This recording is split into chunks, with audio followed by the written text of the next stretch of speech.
I've been asked recently by a patient who has type 1 diabetes about the islet cell transplantation, so thought of sharing a video as well.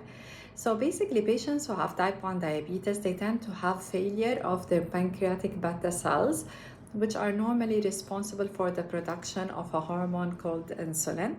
And this hormone is very important to regulate the level of sugar in the blood and to maintain it within the normal range. So patients who have type 1 diabetes, they tend to have failure of those pancreatic beta cells, and hence they do not produce enough of the insulin, and thus the management of these patients normally include insulin injections. So basically the concept of islet cell transplantation is to enable those patients who have type 1 diabetes to have the possibility of their own body overcoming this problem and naturally produce insulin on its own. So the way it's done is basically they take the islet cells, which are the group of cells from the pancreas. They either take it from a deceased organ donor, or they may take it from the patient himself. It's called autotransplantation, especially if the patient is still not full-blown type 1 diabetes and the pancreas is not totally destroyed. And what they do is they take these islet cells and they purify them. They make sure they're safe and they're effective, and then they infuse them into the portal vein of the recipient, type 1 diabetic patient who needs them.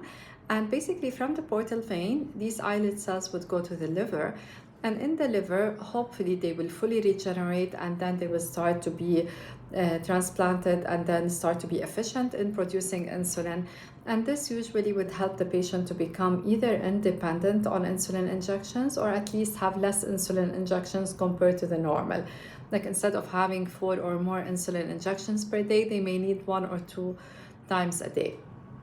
The good thing about this procedure is that it may help patients who have type 1 diabetes to be fully cured of their diabetes, but this could be for a short period of time, because normally the body's normal response may include rejection of these islet cells that are transplanted, and this may lead to insulin dependence over time.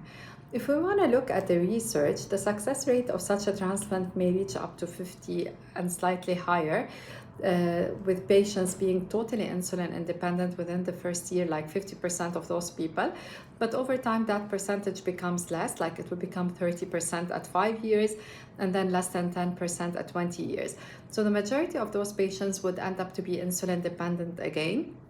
And the disadvantages of this procedure, and this is something we need to highlight, is the need for a chronic immunosuppressive therapy, meaning we need to take medications that will try to suppress the recipient's immune system so they would not attack and reject these islet cells that are transplanted. And this will ensure the success of the islet cell transplantation and the maintaining of their function over a longer period of time.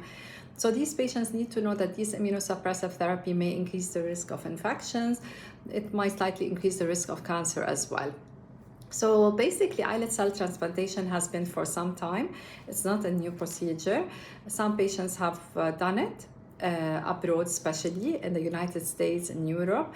And it is approved by the Federal Drug Administration. It was approved in 2023. However, the success rate of that procedure is not 100%, as some patients may think. It's not a lifelong thing. The patients may need to become insulin dependent again over time because of the failure of these newly transplanted beta cells, and the patients need to take immunosuppressive therapy, and this has to be lifelong in order to prevent the rejection of these transplanted beta cells. So I hope this video is helpful. I would appreciate your comments. If you have any concerns, it would be nice to share them, and wish you all the best.